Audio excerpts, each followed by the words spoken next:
there's an empty lot at the end of the alleyway of our block. So one of the guys said, hey, we should plant that. So we started, we went and cleaned up all the trash there, knocked down all the tall grass, pulled out all the sticks and stuff, made a couple of Hugo mounds, and just started planting it out. We ended up having a couple of weekend sessions where like a dozen people from the block joined us, and we built like pallet furniture and brought some tables, and Wow. it was really cool. It became a really cool community space, but grew a lot of food. And the really interesting thing was like we'd be working this space, and people who'd been walking around the neighborhood for 10 years, the space has always been empty. They would come in and help for a bit and walk on and tell their friends about it. And eventually it got in the newspaper and stuff. Somebody was writing a book about it. It turned into a really neat guerrilla community space. They showed movies there. They had bands play there and stuff. It was really cool.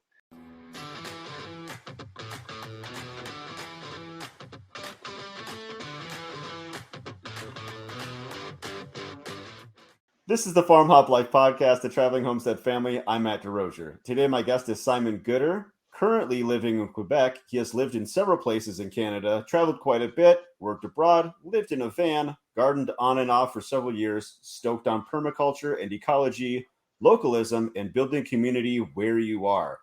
Founded Perma People with his pal Ben at the start of the pandemic. We're definitely going to get into that later. So thanks for being here. I appreciate you spending your time. Yeah, sure. Thanks for having me. So I was following you on Twitter. And I'm like, hey, this guy sounds interesting. Let's get him on the podcast. And so I had you fill out the form. And one of the questions on the form is like, do these general questions look good? And you sent back no. And so I messaged you back. I'm like, no. And you go, I pulled it up here. I'm okay with them, but I wouldn't consider myself a homesteader. I do many of the things, but I live in a lonely suburb in a 1970s house on a third of an acre. I'm like, do you have a garden, laying hens, anything? And you said, I don't have hens, but I have a garden. Have been working hard at germination, setting up micro nurseries for the past few years. We make a ton from scratch, beer, wine, and bread, homeschool, and forage for herbs and mushrooms. I'm new to this most recent spot, but I've had gardens everywhere and everywhere I've lived over the past decade. Started guerrilla community gardens, acted as a seed hub to redistribute seeds to local clubs and food access orgs. I do many adjacent things. So I'm okay. So I guess I'm okay with the question. Maybe we need a new term for it. And I said that all of that, I want to talk about that. Like, way to sell yourself on like getting in on like getting interviewed. Like that sounds crazy. Sure. Like now after I reread that, I'm like, man, where do I even start? Like, I guess let's start with you. Like, how did you get started homesteading? Well,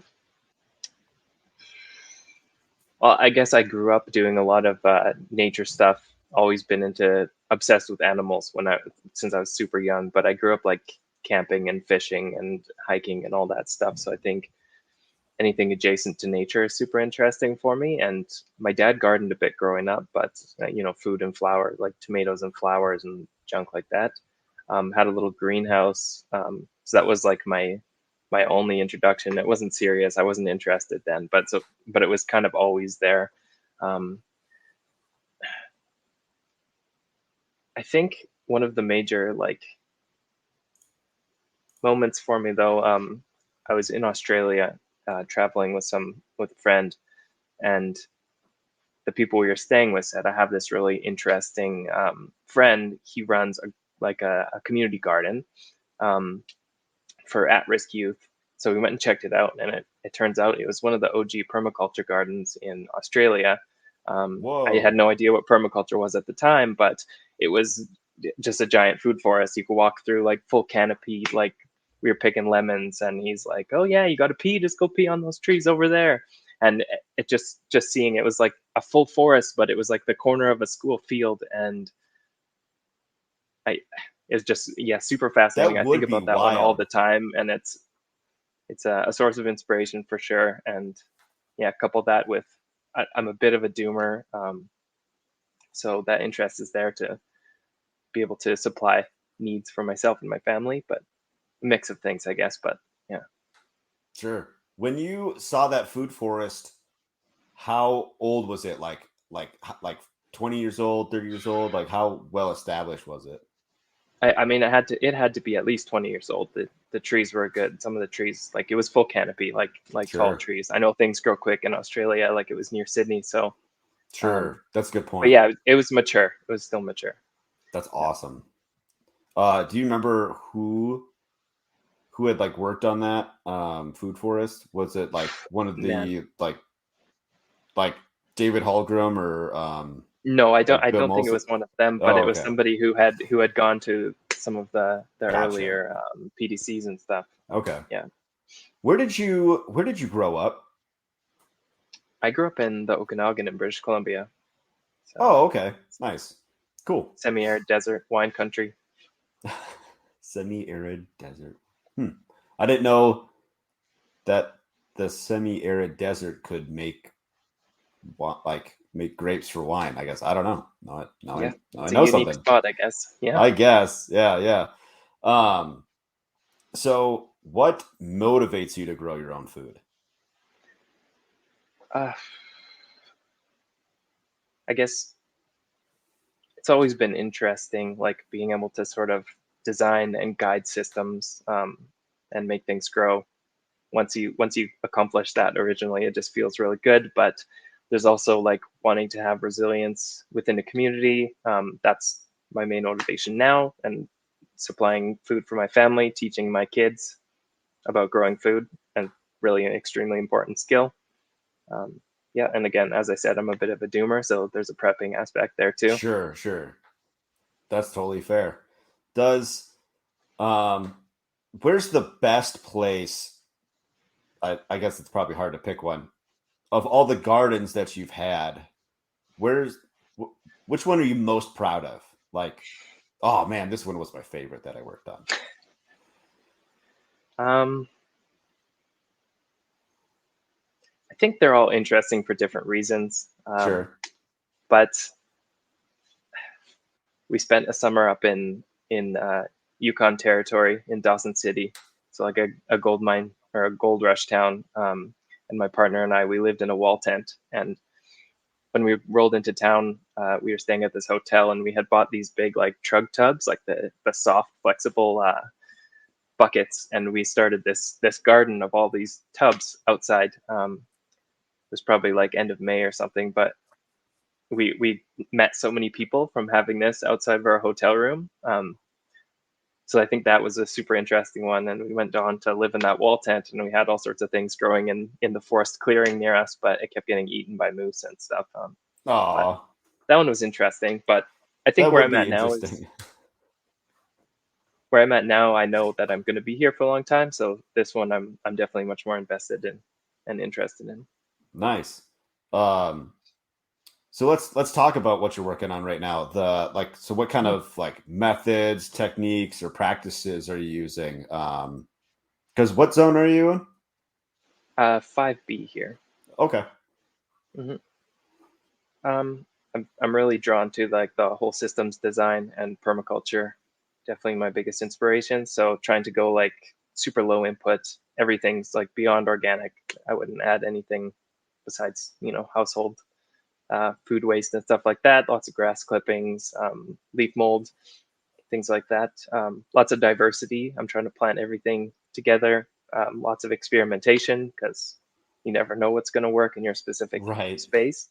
Um, and hopefully patience and long-term thinking, but I'm not the best at that yet. So When you say whole systems design, can you explain what that means to people? yeah, sure. So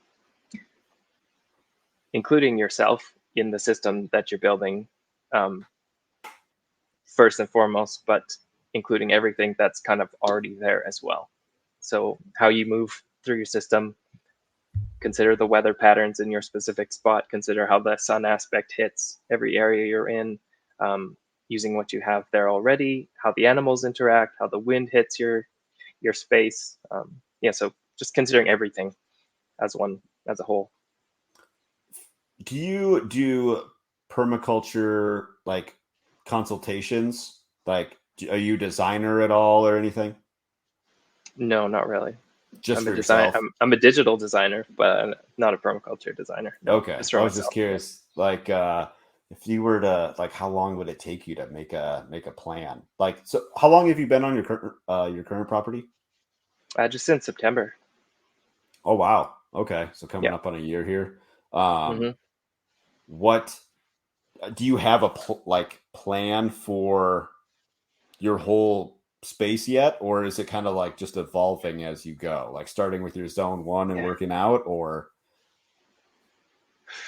Sort of. I kind of jumped into it. I spent the winter trying to draw out my designs. Went through like 50 different iterations. I was sharing it with some people on Twitter for some feedback, and I got some real permaculture designers to give me some tips and stuff like that. So got some interesting stuff done, but I feel like I've already accomplished what was on that plan. So now I just got to wait for that stuff to grow. But now I'm already thinking like, we got to cram this space now. sure, Where am I going sure. to put the peach trees? I need apple trees. I need plums. Are you sorry, I forgot everything that you said that you do already. There was so much, but you don't have any livestock yet. No, Are you planning on it? yeah, I would like to get a few. Once we're more settled in the space. I had a few ducks for a while when we were living on the north coast in British Columbia, and that was great. They're amazing little creatures, great for slug patrol and stuff like that. Good for eggs. So Just so if you were to get any livestock, it would just be ducks. I would get a few ducks. Yeah, I don't really Okay. have the space for much more. Chickens are a little Maybe bit some rabbits. too rowdy. Maybe chickens. Yeah, Maybe I don't chickens. know. I think ducks are a little bit more hardy. They seem like That's true. yeah. That We'll is see. true. So in all of your experience, what have you tried that worked well? I think one of the most sort of fulfilling and valuable things is just like trying to grow things from seed, and not just like seed packets, but growing perennials, nuts and fruits, stuff like that. I was pretty inspired by Edible Acres on YouTube. You know that guy, Sean? Maybe So I he does might like, have. okay, he has like a permaculture nursery in New York. Okay. Um, and he does everything from scratch, and he grows everything together in these beautiful like polyculture gardens on his space, but Hmm. he's very like low input.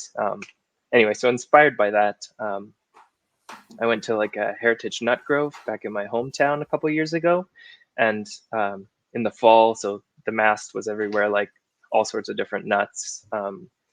It was like an experimental nut grove, I guess, back in the day, but it's a park now. So we went through and you can collect the nuts. So we got a bunch of different varieties of walnuts from all over the world, and a few other things, but that didn't work out as well. But I ended up putting them into like a salad clamshell and stuffing some leaf mold in there and throwing Hmm. that in the shed all winter. And then come in the spring, I would check on it every week, and they'd be sprouting tap roots. Oh So wow.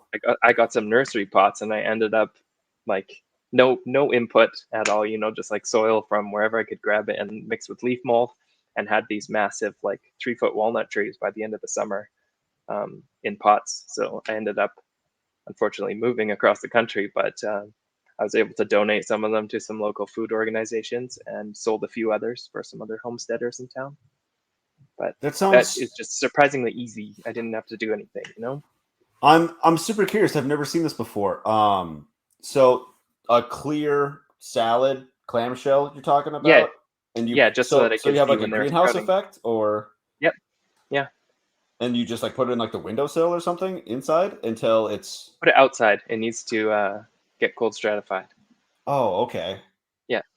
So Huh. I've got about like 10 hickories going in pots right now in the shed. I don't That's have much space. crazy. I maybe have space for one, but I'll probably go plant some in the forest and give some to my friends who have homesteads as well. But um, got a couple butternuts and stuff like that, that I've collected, and some black walnuts that are Hmm. starting to sprout too. So yeah, surprisingly easy.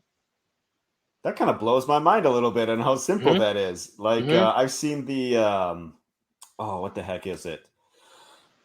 You take like milk jugs and Hmm. you like kind of cut it almost all the way around and like put like Ah, yeah, they soil do in the like. bottom, plant it, like plant your do your transplant or your seed, I guess if you're Hmm. starting from seed, tape it back on and so you can like water Hmm. down the top, but it still has Right, like the greenhouse effect. right.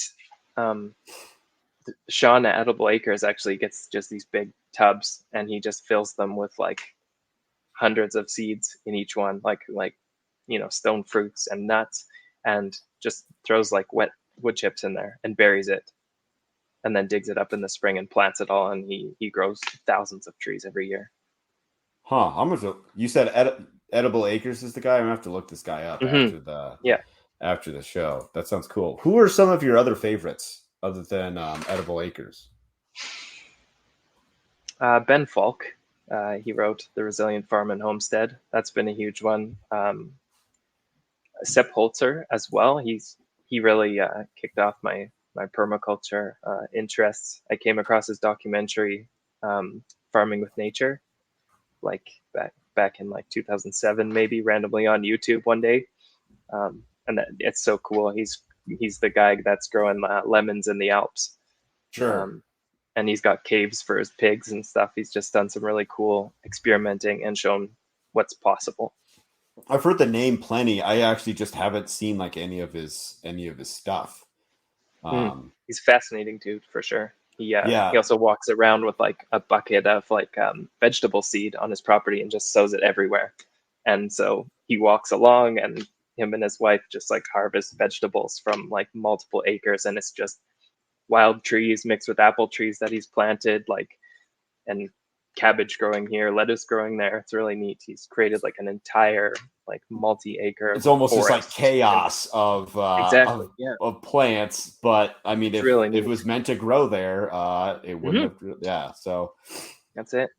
no, that makes sense. That seems so much better than like us trying to like almost like take like tweezers and like I want this plant to grow right in this spot. Oh, Like I that's don't it, want it man. over here. I want it Hmm. there. And so the plant's like, I don't give a crap. You're like, I want to grow over here. Screw Oh, you. it makes things so much easier, I think, if you can just you know Yeah. take a step back. Uh, Oh, that's working. I'll let it do its thing. I've been exploring the concept of like seed balls where you take like Hmm. I guess it's one variety, but I don't know why you couldn't do like multiple varieties in a single seed ball. Do like is it compost and clay, I think, Right. and like you plant them, just kind of see what grows like that. Yeah. That clay's Yeah. That's supposed to awesome. retain moisture, and the compost is just like the nutrients all wrapped into one. So you're kind of given what the Hey, that's plant a it cool idea. needs, We should be doing that everywhere. right? Yeah, that's that kind of goes into a little bit about let's about like your guerrilla gardening. Let's jump around a little bit. What Yeah, sure. like tell people what guerrilla gardening is. Uh, I guess using space that's not necessarily yours, or communal spaces, and just growing gardens anywhere, basically anywhere you can. How long have you been doing this?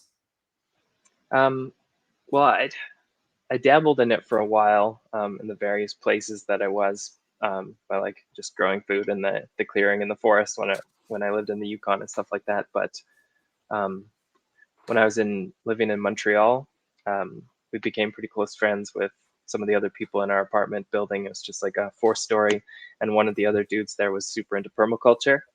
Oh, Um, nice. so we had some really fun projects going on. Like we would get old dressers and fill the drawers with soil and just grow. Like our backyard was a mess of just like old dresser drawers and buckets, and we grew a ton of stuff in our tiny little courtyard. It was probably only like 20 feet by 10 feet back there, but we had so much stuff going. But that kind of got us to connect with our other neighbors who were interested in that. So we started sharing the plants and stuff. Um, and eventually we got to talking, and there's an empty lot at the end of the alleyway of our block. So one of the guys said, hey, we should plant that. So we started, we went and cleaned up all the trash there, knocked down all the tall grass, pulled out all the sticks and stuff, made a couple of hugel mounds, and just started planting it out. We ended up having a couple of weekend sessions where like a dozen people from the block joined us, and we built like pallet furniture and brought some tables, and Wow. it was really cool. It became a really cool community space, but grew a lot of food. And the really interesting thing was like we'd be working this space, and people who'd been walking around the neighborhood for 10 years, the space has always been empty. They would come in and help for a bit and walk on and tell their friends about it. And eventually it got in the newspaper and stuff. Somebody was writing a book about it. It turned into a really neat guerrilla community space. They showed movies there. They had bands play there and stuff. It was really cool. It eventually ended up getting bulldozed because the owner found out. He showed up maybe the next year, and it's all been just like boarded up with plywood ever since. It's about 2 years ago now, 2.5 years ago maybe. Man, no, it's that's more than super that, sad. 3 or 4. Yeah. That dude is such a obviously it's his property, he can do whatever he wants, but that's super like short-sighted. Like, look at what was created for you. Like, instead of being like, no, need to real estate, blah blah blah. Like, if you have any creative juices, get that flowing, figure out like a different spin to put on it. Like, talk to the people that planted it and the community, like, hey, so let's talk about this. Like, what do you guys want to see? The blah blah blah blah. Like, literally anything other than just bulldoze it. Like, that's super. Well, that's it. Now it's just a mound of trash. So much better. I'm sure that looks much better. That he probably could have, like, if he wanted to, he could have sold that lot for like 5 times like what it was previously worth. Because all of a sudden it has value. Right. Wow, that's still crazy. Cool to see what's possible, though. Imagine you had people doing this all over the place. Like the press alone was worth like the city council talking about it. Yeah, I'm sure with enough people involved, you could convince cities to make purchases and turn more of these places into parks or something, gardens. Yeah. What's the craziest place? Would you say that that's the craziest place that you've done some guerrilla gardening, or have you done like, I don't know, something? I don't even know. Somewhere you probably shouldn't have planted a garden. No, that's probably the craziest. Yeah. That's the prime. Okay, I got you. Mm-hmm. That would be hard to beat if you got like, that big of a reaction out of it. That would be pretty cool. Mm-hmm. So, what have you tried that failed or didn't work well? I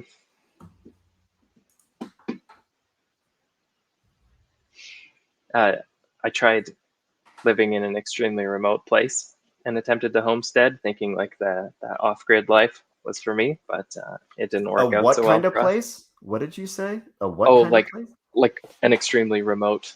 Extremely place, remote. like that romantic notion of having a homestead in the middle of nowhere. Yeah. Where, like, was that the Yukon then? Was that where you tried to? No, so we bought a little house. I guess it's more like a cabin. It was in Haida Gwaii. It's like an archipelago off the northwest BC coast, close to Alaska, really. It's mostly like unceded Haida territory, indigenous villages and stuff like that, but extremely remote. Like it's like an 8-hour ferry from the mainland to get there, and the town that you have to get to is like hours from any other resources. So yeah, it was super extreme, but we had a pretty neat little cabin on the ocean. We had electricity, but we did all our like, it was rainwater and a composting toilet built into the bathroom. Maybe like an 800 square foot house with 3 of us and a big dog living in it, but pretty intense. Remote. Holy smokes! Yes, how do you spell this? How do you spell that? HAIDA space GWAII. the Haida have a super interesting Wow. culture there, and it's beautiful, like craziest adventures of my life for sure. But it rains like more than 300 days a year there. Um, one of the summers we had like I think we counted 4 sunny days. Um, Dude, there's no way this place is real. These pictures look insane. This it is looks like insane. this doesn't look, man. I'm gonna do something here. I'm gonna pull up I'm gonna share my screen really quick so people don't have for those that are watching the video, they don't have to go searching for this later. Hmm? I'm gonna click share screen, Brave tab, this one, share. Okay, so this is what I'm talking about. Like, this is nuts. This is so other side. This is so crazy that this place exists. I know we're totally off on a tangent, but this is just too Hmm. wild. Like this, you lived It in a is. place like this? Yeah, that's man. That was it. Yeah, for sure. This is That's so cool. it's it is it's Now extremely wild still. That's the beauty of it. I got to go visit. This is now Oh on yeah, my bucket list to, like, okay, I need to step foot somewhere. Yeah, like a 8 hour 100%. ferry ride. It is a little Oh, long, but I'm gonna have to get over it. So oh yeah, it's still a beautiful ferry ride. You get to see a lot. I've taken 15-hour flights from Seattle to Hong Kong. I did that Oh yeah. once, like round trip, and that was definitely awful. So, and I'm pretty sure I get seasick. Like, I usually don't do very Mhm. well in that regard, but Oh, you can pop some gravel and you can I guess. rent a cabin so you can sleep. So it's not that bad, Oh, that's but true. Maybe it's I worth could seeing. also just take a seaplane. I Yeah, think I'd that's pay true. for a seaplane, or Yep. really There you go. go baller and get a helicopter. Right. You can fly to some portions of the island. There's small Okay. airports. Yeah. So Man, that is awesome. Looks so yeah. cool. Can't believe some people like still live in places like that. That Oh, blows my mind. it's extreme, man. Everybody that's living there is just on like subsistence level. Like you're not, you know, it's hard to thrive in a place like that. I talked to a guy, man, it's got to be like a month or two ago now, who is in southeast Alaska, so kind of Okay. close to where that is, and he's like, dude, I've got like no topsoil. Like, I don't, I keep forgetting what he calls it, but it's like moggy, like, I don't know. It's Hmm. like a bog moss Hmm. thing, like that. He's like, potatoes do good, and that's about it. Yeah. Yeah. That's it. That's yeah. It's like thick black muck. Um, Yeah, we ended up having to have a greenhouse just to control the rain and moisture, which is crazy too. But um, yeah, interesting place for sure. Lots of challenges yeah. for gardening and Wow. homesteading there. So it was too remote. What made it too remote? Mm. Like, just was it the soil conditions? That's what was the I mean, soil and the rain and the like resources and supplies. So like in the winter, the ocean is insane there. Um, so the ferry can't make it for several days, weeks sometimes. So there's no food getting restocked at the grocery stores. Not to mm, mention how remote that grocery store is. So they're getting like the bottom of the barrel for most of the food. It's coming all the way from Chile for fresh produce. We're not getting any Canadian or American produce. I guess they sure. save all the cheaper stuff for the remote locations. Um, yeah, so it's a You food guys desert get it for sure. rotten. Yeah, oh yeah, like the produce section was abysmal. It's awful. Um, yeah, in the summer there's a really nice Mennonite farm, and they supplied like a bunch of cabbage and carrots and stuff. But like a head of cabbage is going for like $12. So What? a few of those things, yeah, it's pretty insane. Um, yeah, Wow. I might have to buy a helicopter and start being a cabbage farmer, or just like right, a mhm, transporters. I don't know. right, yeah. That's so crazy. What? But if you're getting your own food though, you're set there. Like the Sure. Haida people, there's invasive deer there, so you can have like I think it's like 13 deer tags a year, um, Whoa. and and they fish salmon, Is that tons of exclusive to salmon. them You can because you can fish they're salmon there too, indig? but Oh, oh okay. the deer tags as well. They're allowed to take much more salmon. But yeah, the Okay. deer tags is open. If you're a hunter, you can go. Okay. Because that Alaska guy, he said that just his wife, who is indigenous, Alaska Native, she can hunt and their kids can hunt, but he cannot hunt. And I Okay. think it Mhm. was it hunt and fish? I think it's both. I think he Okay. cannot participate, um, being white. So Right. yeah. Um, what did you say? What brought you to that island in the first place? Did you say? Not really. So we were living in Montreal. We had moved around. I lived in a few different places in British Columbia, Vancouver, Nelson. We attempted to live in or move to Halifax, or we made the mistake of moving outside of Halifax, thinking it was Halifax, and that really sucked. So we moved to Montreal, and then we were looking to get back to British Columbia because it's a romantic province, really.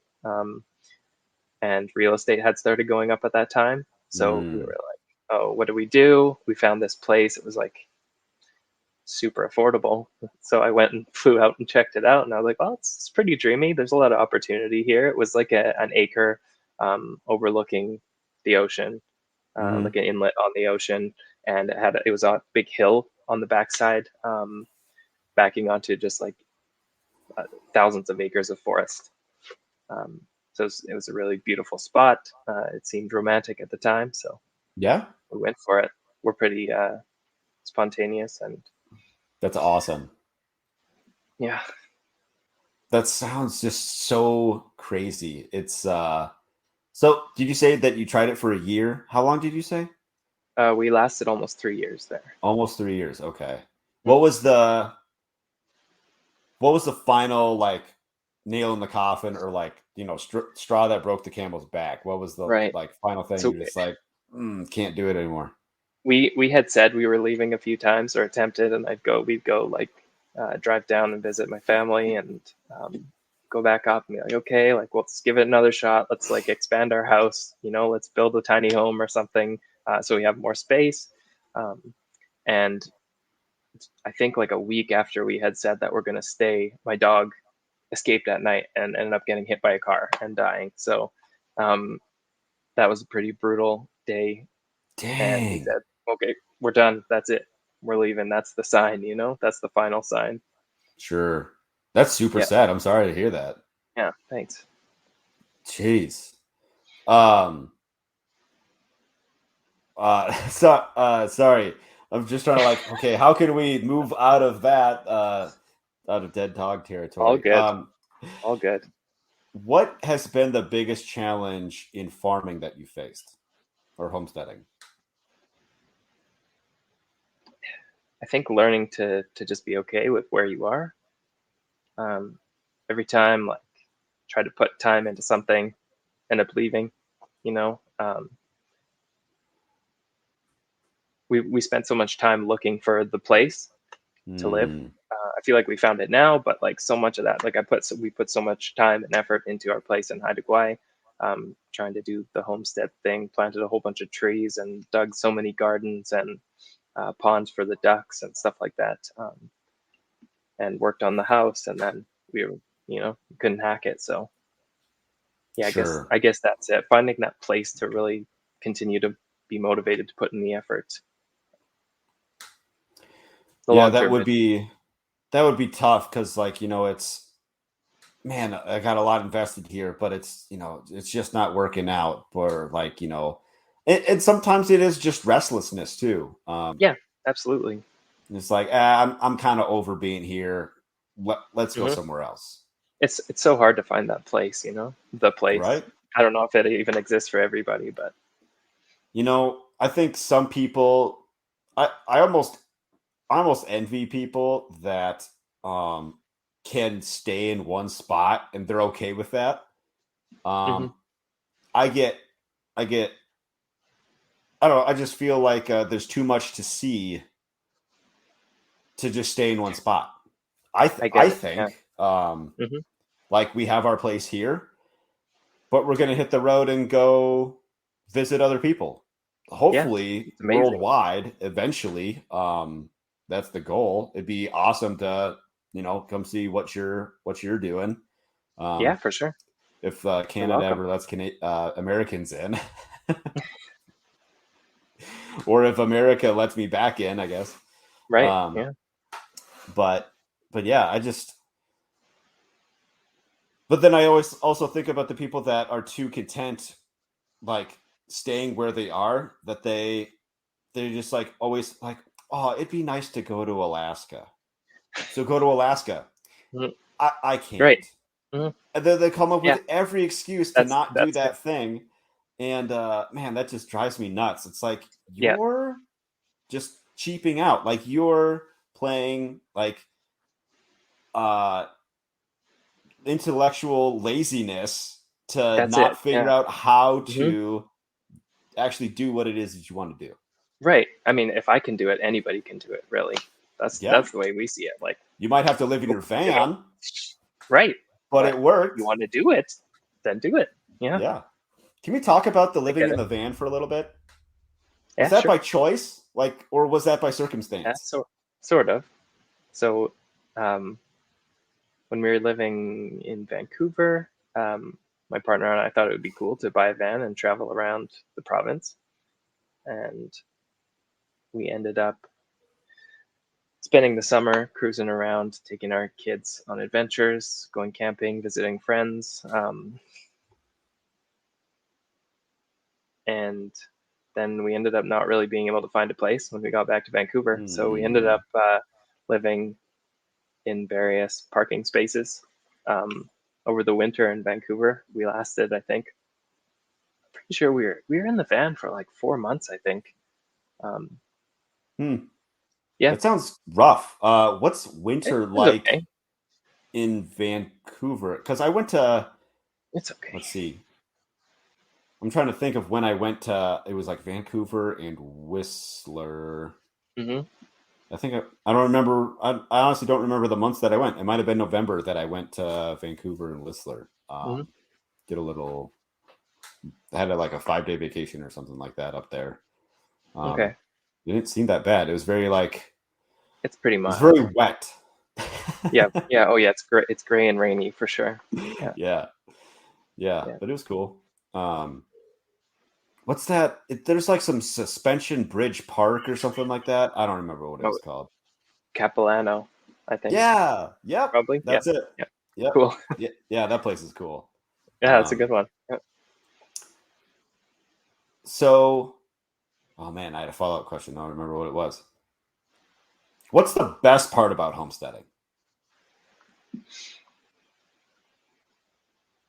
I think getting to actually spend time to learn the interesting skills.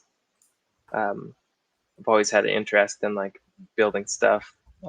And I feel like in the last few years since homesteading, I've had to put that to the test and like learn these things.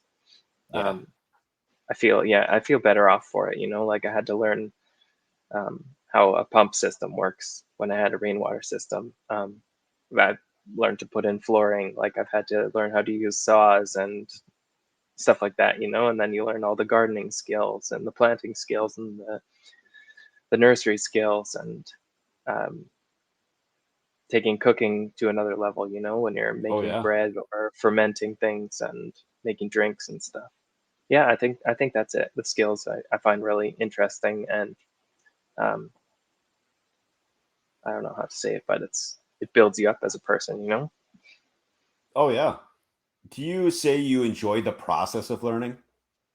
Yeah, definitely. Were you ever good at school, or did you enjoy school? Not really, no. Me either. I disliked school. What's funny though is like uh the kids that dislike school but love to learn. It's like Hmm. present something to me that's interesting and Right. I'll listen. I'll That's it. like I still love like I do way more learning now than I did in school. Like I'm Oh, so learning much. all the time. Like if I'm not learning, like it's kind of frustrating. Yeah, You get what I mean? absolutely. Like Maybe they just more weren't. information. Right. Maybe they just weren't teaching us the right way that we needed to be taught, The right or way, the right subject. the Yeah. right things. That's it. Yeah. That too. That Yeah. too. I mean, it's both, honestly. Like, Yeah. I'm way hands-on as a learner. If you sit me in a desk and blab to me, I'm tuned out in 20 minutes. Like, 20 minutes Yeah. is generous. Hmm. You know, that's like, watching these, even trying to like learn things like permaculture through like video, um, is a struggle for me. Hmm. Whereas if I was to like step into that food forest, like you talked about, and someone could like go through it and explain it to me, like Right. I already Tangible. I get the concept, but like if they start it like do their 7 layers and like explain the seven And you layers, can and I see can exactly see what it it, is and it's feel like, it and smell it. Yeah. whoa, okay, yeah, this is perfect. I like this. Yeah. And if it was That's even it. in like various like stages, like, okay, here's something that's been established for like a year, here's 3 years, 7 years, 10 years, whatever. And so like you can see the progression as Yeah. well. Like Get to that see the would be process, the progression. huge. Agreed. So Application. Yeah. application, yeah. What what have you gone to like any workshops before to like learn? I mean, did you go like that thing down in Australia? Was that kind of like a workshop, or is that just kind of like, hey, That come was check just, this place out? yeah, it was more like that. Just a friend Okay. showing us his cool project. Yeah. No, I've been to a few like hour-long talks about this or that. Like I went to see Joel Salatin when I was in Montreal talk about farming Oh, and being a rebel and stuff. And um, uh, yeah, nothing major, but I've been to a few talks about various permaculture and farming subjects. sure. How was Joel Salatin seeing him talk? That was interesting. I didn't know who he was at the time, but Oh, I thought, really? yeah, yeah. My friends just said, "Hey, we got tickets to see Joel Salatin. He's like this rebel farmer dude. You should come check it out." So we ended up going, and it was pretty interesting. I haven't read much of his stuff. I know who he is, and I've watched a bunch of his videos and stuff. Sure. So I'm aware of his, you know, I guess his issues in lots of aspects. It's But issues. his approach um, to like just being a rebel and just trying shit out, I thought was really interesting. Um, there's a lot of crazy regulations for farming everywhere, but especially in Quebec. But he had come prepared with like all these ways to skirt the rules for Quebec farmers, and he was presenting all Oh, these ideas like you can do this, you should try this, like did you think about doing this? Like just that's because you have to super feed your interesting. pigs on a concrete pad doesn't mean they have to be in a concrete enclosure. So he had a Mm, bunch of mm. interesting thoughts on just you know making it work, I guess. I did not know that about him. I did not know that when he goes to speak somewhere that he does things like that, where he brings ideas to the Right. region. Yeah, I'm not That's sure if he that's does that fascinating. everywhere, but it was, yeah, made it much more interesting for sure. You might be one of the only people in the world that has gone to see Joel Salatin speak without knowing who he is beforehand. Like, I don't know if there's Yeah. a person on this podcast that I've interviewed that isn't a fanboy or girl Mhm. of Joel Salatin. It's Yeah, just funny. he's big. Yeah, he's big out there. It's a big deal. With how much he does, like, I'm not even sure he. This is just coming from like I'm not like a super fan. I've read one of his books, um, and I don't really follow him that closely. But it's, man, with how much he has going on, it's hard to say if he even does any farming anymore. Like, all Right. these like, writing books, doing interviews, media engagements, Speaking, speaking, yeah, blah blah blah. Like, it's crazy. man, you want to talk about how to make a couple $1 million a year farming? Talk about farming. Right, exactly. Yeah, Forget the really. farming, just talk about it. That's it. Yeah. Um, which, hey, Big no, I'm guru. not, I'm not, I'm not throwing shade at Joel Salatin. I mean, he busted his ass for many, many, many years and is still doing Right. good He can work. he can back it up. Yeah, for Yeah, sure. So I just want that to be known that I'm not like, putting the guy down whatsoever. It's just he's just shifted gears, it seems like. So Right. Yeah. do you have any interest in going to see his place down in wherever he is? Oh yeah, I would love to, for sure. I've talked to one or two people that have been there, and they're like, you know, when he does the videos on YouTube, it's very like it's shot so like you really don't see the clutter or the mess. Hmm. But when Okay. you get there, it looks just like everybody else's property. Like there's Right. crap sitting there, crap over there, and Hmm. um, which is good I to believe it. know. But they should show Right. that. They should Yes. they should Yeah, you got to keep it real. That's how you right show people that they can do it too, or that they're not like doing something wrong, really. that's exactly what that's probably exactly what people feel like. I'm not doing Hmm. it right because my place looks messy. Right. Like it needs to be spick and span. Like the queen is Yeah. not coming to visit. Like it does not matter. Right. I can't imagine what a clean farm looks like, though, either. They don't have a farm. It's just grass. Like they grow grass, and Right. if there's one dandelion in that yard, that gardener gets executed.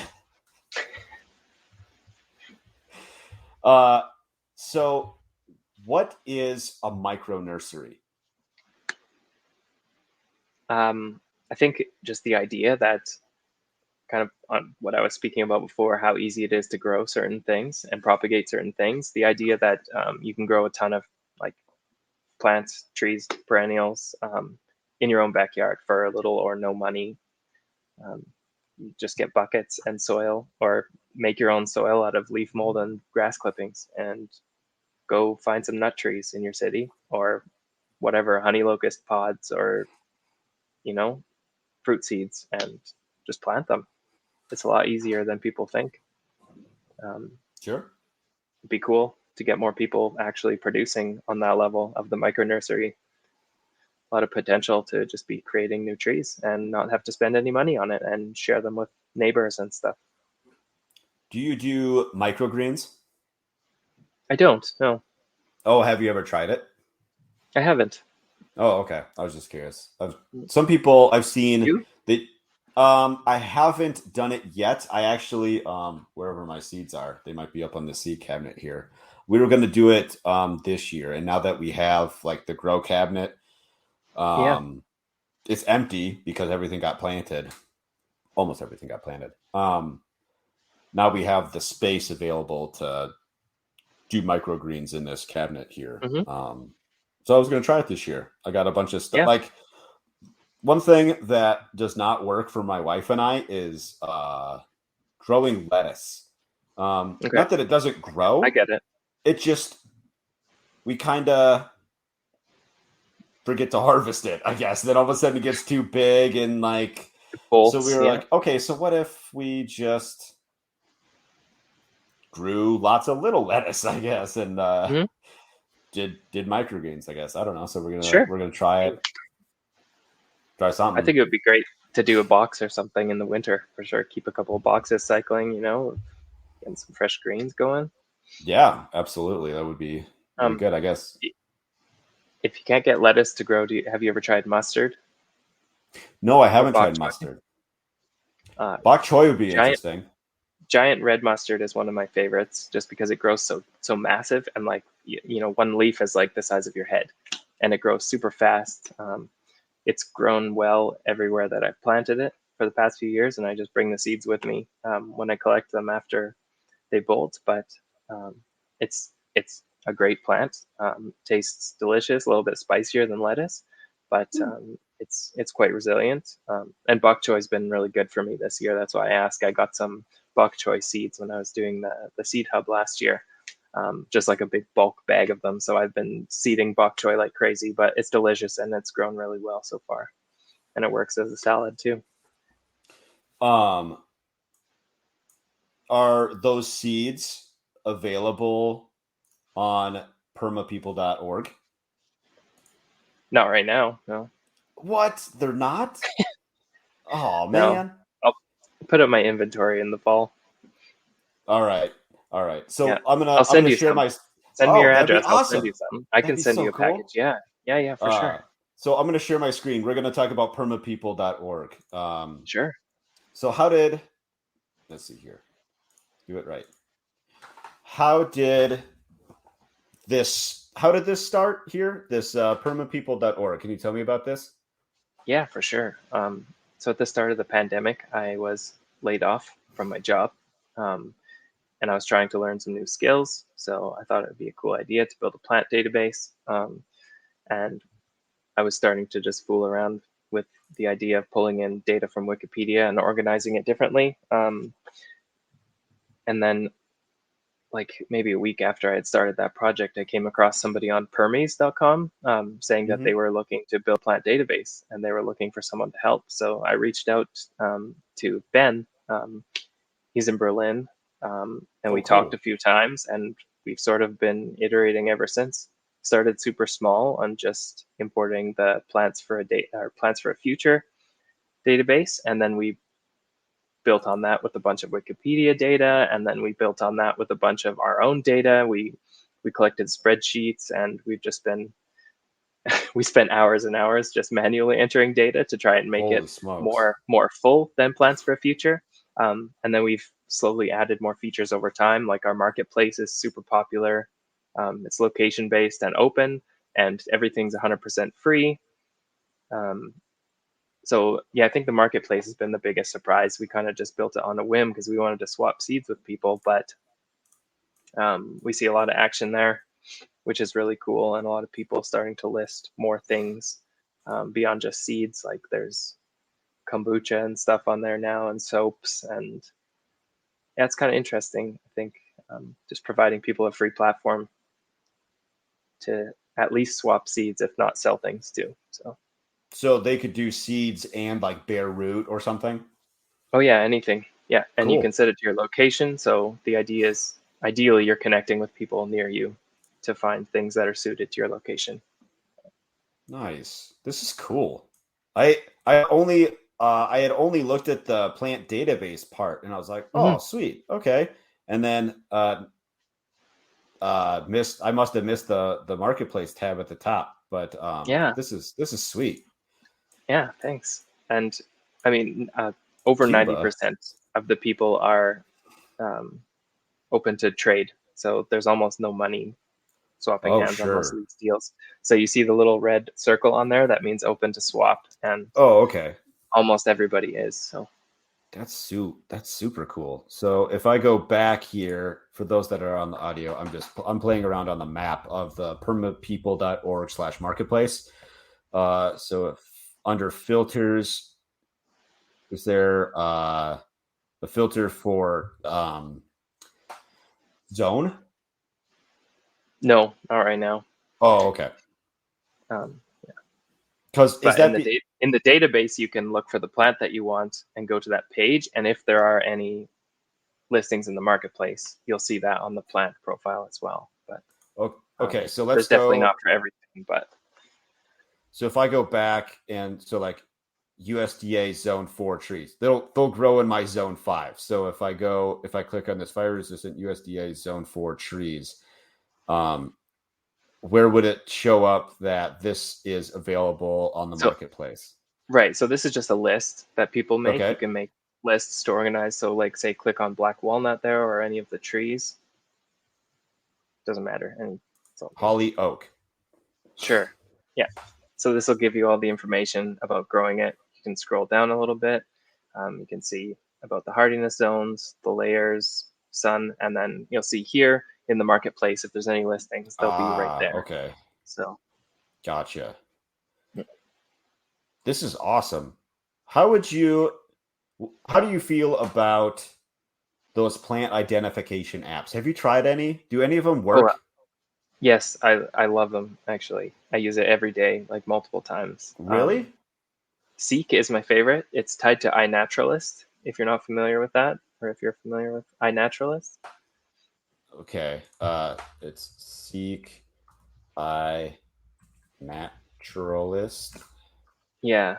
So Seek by okay. iNaturalist Cool. is sponsored by like National Geographic and a bunch of new universities, Oh wow, and okay. people just report their findings, and it's all open, so you can see anything. You can find all sorts of things. But Seek uses, I guess, machine learning from the iNaturalist database to identify the plants. It's pretty good. That's pretty sweet. Because I'm always super skeptical about those things. I'm like, because I think I tried one like a year or two ago. I'm like, Mm-hmm. this doesn't seem right. But who am I? Who am I to say? Oh, I'm sure some of them are, depends what data they're using, I guess. But yeah, Seek is Sure. pretty efficient, pretty accurate in my experience. This is super cool. Now, if you could team up with Seek and Mm-hmm. be like, hey, you can buy this plant on my marketplace or Right. swap it or trade it or whatever. Learn more about Seek and it's what it needs through permapeople.org and the That's plant it. Yeah. database. So that would be Mm-hmm. crazy. Yeah, that would be amazing. We are totally open to, like, we're a full organic open organization, so everything's available as Creative Commons license, so it can be used anywhere. But we're hoping that other people who share that ideal can share their data too. Do you monetize permapeople? No, Okay. no, no. Everything's free. Ben pays for most of it, but we just got we do like a buy me a coffee, but we don't harass people about it. It's just a small Okay. link in the footer, and we have one subscriber who's paying us $20 a month. So Oh, that wow. that's okay. It'll cover some of our operating costs at least. Sure. Sure. Yep, Hopefully after this, more people will buy you coffee. that would be amazing. Yeah, keep the servers Um, running. yeah. Is it? Never mind. I was gonna ask, like, is it that expensive? But it could be, but it It's also couldn't be at the same time. we're pretty small scale. It's not, we don't Sure. have to run much crazy stuff. Yeah. Sure. Sure. Do you need assistance? Like, if someone wanted to help on, let me go back page. Um, if someone wanted to help, like, do you need people helping, like, develop permapeople.org, or are you pretty content with it just being you and Ben? We do have a few other people in our Slack who contribute, like a bug fix here and there, or help us with Okay. features.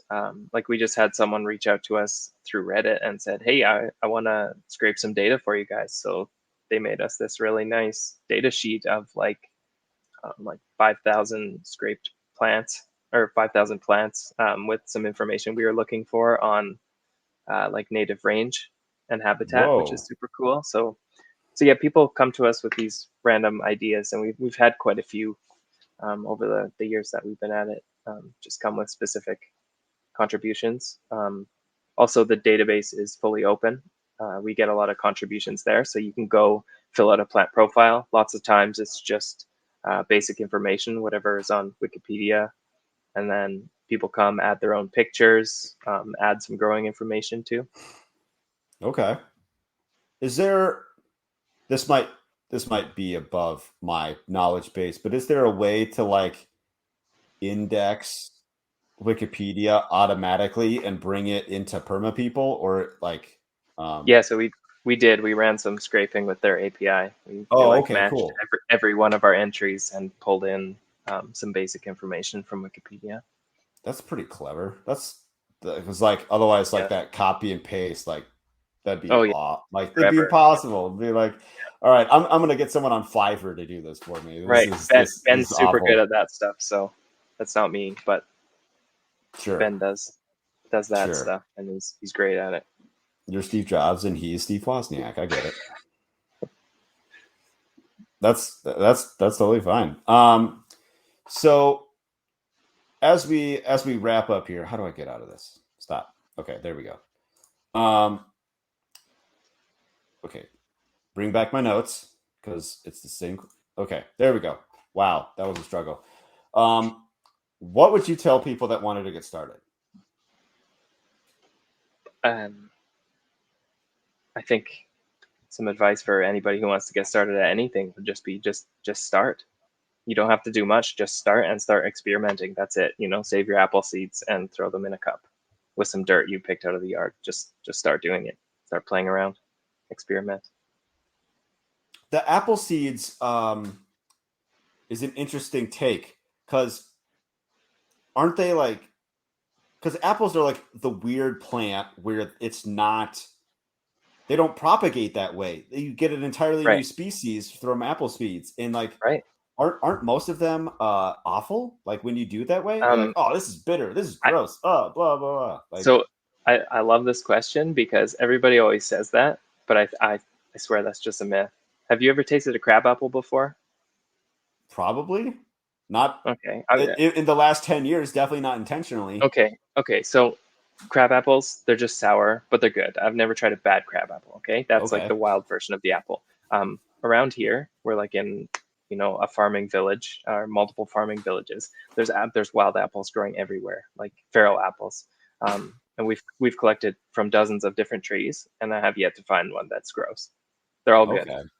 Hmm. So even if I think most of the apples that we see today are bred for like shipping and for staying big and red Sure. or avoiding certain blights or bugs or diseases. But yeah, I mean, I honestly think we should grow more apples. At the worst, you have rootstock to get some varietals and graft them on there and learn how to graft. Or you have cider apples if they're too bitter and sour, or juice, Sure. Actually, now that you applesauce. say that, yeah, I did find like wild apples near my house. Like not even that Mhm. far. Like it's like a 10-minute walk, I guess. Um, and they were like we picked. They're not that big.